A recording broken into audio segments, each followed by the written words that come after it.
度或者做啲咩，我可以陪你傾偈或者揾資料啊。大家可以望下我眼鏡裏邊嗰個框啦，就係一個佢嘅對話框嚟。Hello，大家好啊！咁呢，自從上次 po 咗條片之後呢，都見大家都對呢副眼鏡都有多啲嘅疑問或者興趣。咁呢，我今次呢，再詳細去拍一條究竟成個眼鏡嘅 app 係點樣用，佢有咩 function 呢？逐個 function 同你去探討。Hi Rocky， 今日天氣點啊？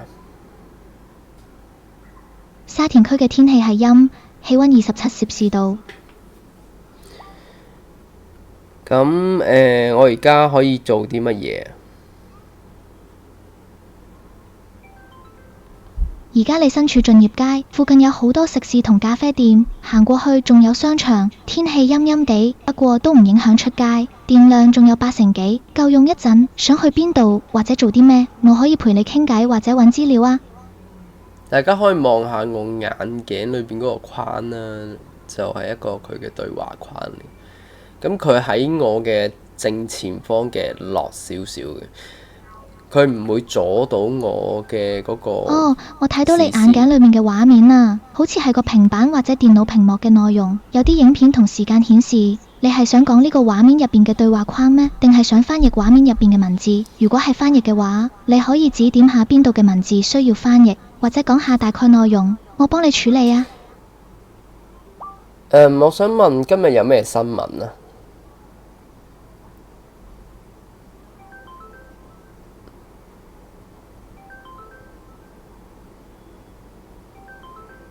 聯合國氣候變化貝倫大會今日開幕，要落實公約同協定。青島今日晴好，但係早晚冷，記得帶外套。石獅消防宣傳月開始啦，主題係全民消防，生命至上。雙眼喺舞台上面突然暈倒，事後道歉，話會增強體力。特朗我想知今日香港嘅新聞。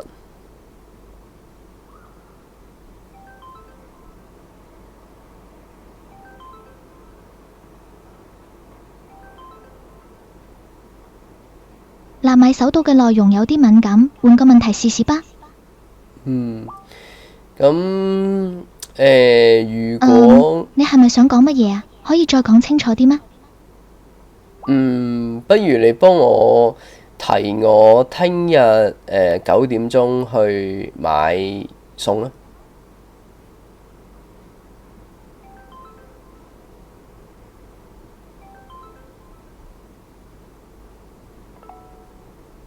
已添加聽日朝早9點嘅買餸日程，我會準時提醒你。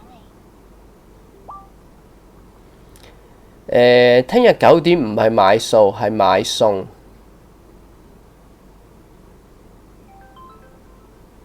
你問聽日9點係買枱定買餸啊？買餸通常係指買嘢送禮品或者附帶。我有咩日程啊？你有一個進行中嘅日程，11月11號早上9點要買餸。你幫我改佢做買餸啊！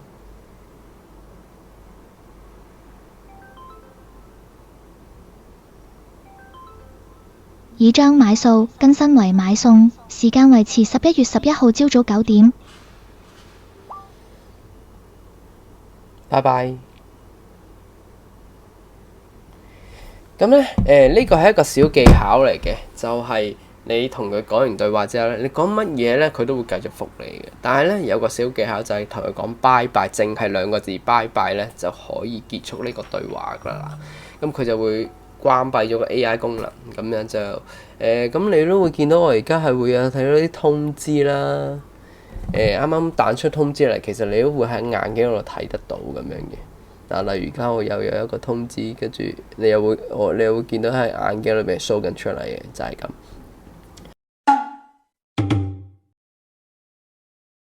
好啦，我點解喺主頁呢一度呢？我哋啱啱便利貼就係嗰個日程啦，日程啱啱就會 set 咗係11號買餸咁樣嘅。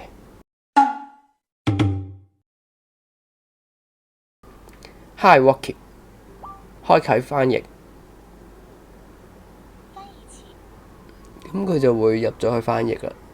你會見到喺度開始錄緊啦。我而家佢係將我嘅轉做普通話，唔係將我嘅講嘅嘢轉做英文嘅。你會見到佢一路 detect 緊我講緊啲乜嘢，跟住佢下面就會出現嗰句英文。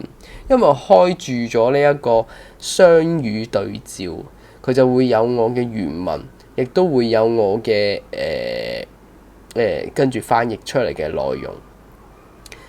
如果個畫面太花，太多嘢講，或者你只不過想要字幕嘅話呢，就可以係熄咗呢個功能嘅。咁我先熄咗呢個減輕嗰個熒幕嘅負擔先。咁佢而家呢就會淨係 show 緊啲英文字，佢係一路係咁跟住我，你會見到佢一路更新緊嘅。咁其實我見佢都翻譯得幾準嘅。咁我而家試下將佢咧喺個 app 裏邊咧，亦都有一轉做例如簡體中文先啦。我先係咯，佢冇，咦有粵語添喎。我試下將佢轉做粵語，睇下會變乜嘢先。然後咧，我而家咧，我試下播一段英文，佢而家都叫做 detect 得準嘅。嗱，播一段英文。咁樣等佢翻譯成廣東話睇下有幾準，佢嘅速度我係非常之滿意嘅。基本上我一講完呢，佢已經出字㗎啦。咁而家我哋播一段英文。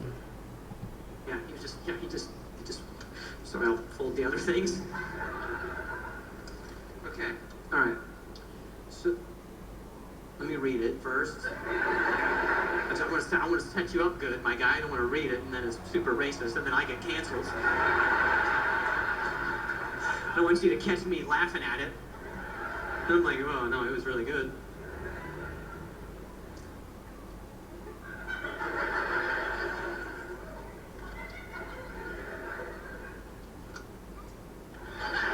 我播多少少開頭嘅位。What? You wrote me a joke?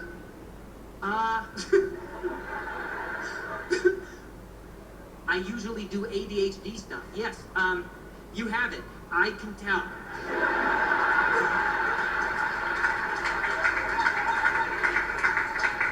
You wrote the joke down? Okay. Tell it at work, you f***ing asshole. I'm at my job right now. You actually seriously wrote down a joke? Okay, well, alright, well here's the problem. Wait, hang on, what's your name? Hang on. Wait, hang on, don't take that f***ing stuff from him. Hang on. What's your name? 好，咁樣呢，我哋而家就我覺得係呢個功能係真係幾好嘅。佢亦都可以轉到幾個語言啦。大概10種語言嘅，意大利文啊、西班牙文、俄語、韓語、法語、德語、日語、英語。我覺得係足夠用啦。有時就算可能有啲你想學英文咁，或者未必翻譯成中文嘅，你可以係直接將佢英文冇字幕嘅英文咁樣直接翻譯成字幕都仲得。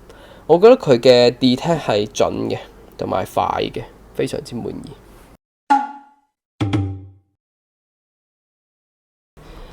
咁提詞器呢，就上條片講過啦，咁就冇咩特別嘅，佢都係喺我個 mon 個 display 度去 show 翻啲文字出嚟。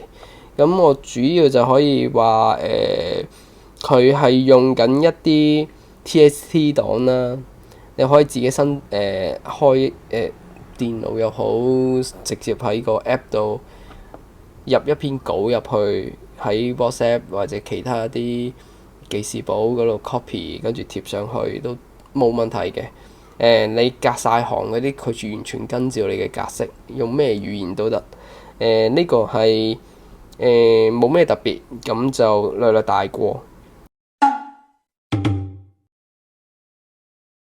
而導航呢，就上條片都講過㗎啦，咁今次就唔再補充，因為佢其實都係高德地圖啦，我上次實測過就係會用一啲叫做VPN 連返去大陸嘅話，個網絡會好少少。喺香港嘅 VPN 應該話香港嘅網絡嚟講呢，就我試過呢，最長時間係可以問完一條問題導航嘅話，佢係要 load 可能要1分鐘至2分鐘先突然之間彈出嚟，甚至唔彈出嚟，即係甚至已經無視咗個 request。咁導航呢個 function 暫時我都係建議開 VPN 係大陸嘅，所以如果你話喂真係喺香港用緊唔用 VPN 好急切用，呢個功能可能需要等佢去做一個更新，或者去之後會唔會喺香港網絡裏邊更加用得好啲。會議記錄咧，佢就係將一段錄音會變成AI 去分析你段錄音，究竟整理翻啲 keywords 啊，整理翻啲重點資料去 mark 翻俾你，去講翻個 summary， 講翻個總結俾你咁樣。呢個功能我係冇用過咁滯嘅。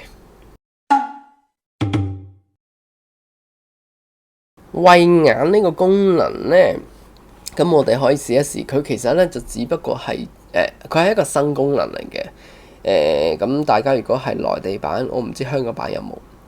如果係內地版嘅話，其實就會有呢個功能咧，就係佢都係 beta 版。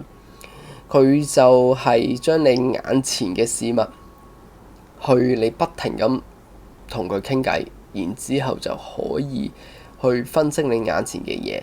但係咧，我感覺上嘅 delay 比較嚴重，而佢嘅嗰個協助咧冇乜用。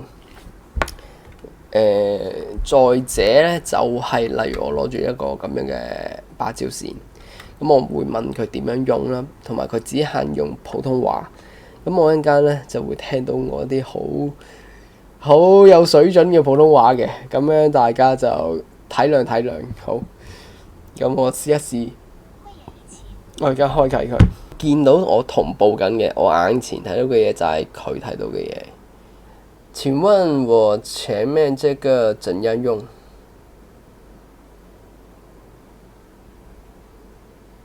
你面前的這個電風扇可以通過控制面板上的按鍵來調節風速和模式。按什麼按鍵？按什麼按鍵？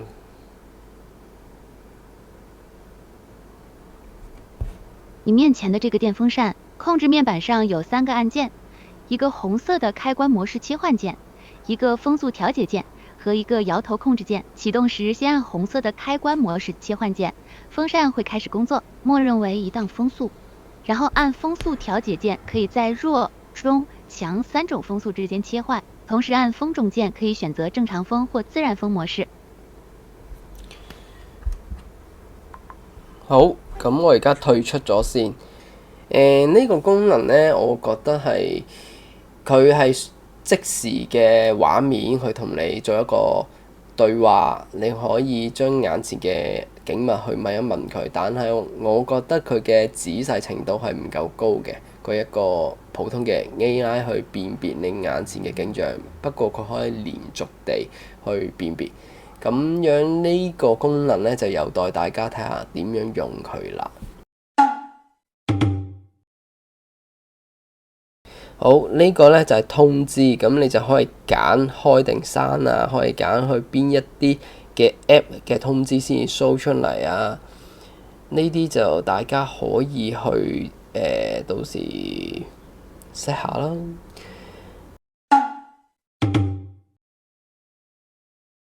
看一下支付咧，呢個係要 connect 一個大陸嘅支付寶嘅。咁我冇大陸嘅支付寶，咁基本上咧，如果有咗之後咧，你只需要咧到時 connect 咗大陸嘅支付寶，跟住咧你例如去七仔又或者一啲可以接受大陸支付寶嘅商家咧，你到時同佢話叫佢 Hi Walkie 俾錢咁樣。我相信佢就應該係會去 scan 嗰個 QR code， 佢就可以直接副眼鏡去用鏡頭去 scan 個 QR code， 跟住就會俾錢。咁呢個功能係方便，但係都要小心，就唔知會唔會突然開咗咁樣，咁啱又見到個 code， 咁大家呢個功能就慎用啦。而我就暫時未試到呢個功能嘅。之後如果我試到，我再話俾大家知。跟住落嚟呢個媒體呢，就係將你眼鏡裏邊嘅相啊片呢，就去導入翻去呢個手嘅 app 裏邊。基本上一導入呢，其實佢係同步嘅，你嘅相簿連個手機 app 都會即係都會顯示到出嚟嘅。咁社區就係一啲人去 post 一啲佢哋自己嘅影嘅相啦。好，今日條片呢就大致去到呢度。如果大家中意呢條片，不妨俾個 like、share 同埋 subscribe，撳埋個鐘仔接收最新嘅資訊。我哋下條片見，拜拜。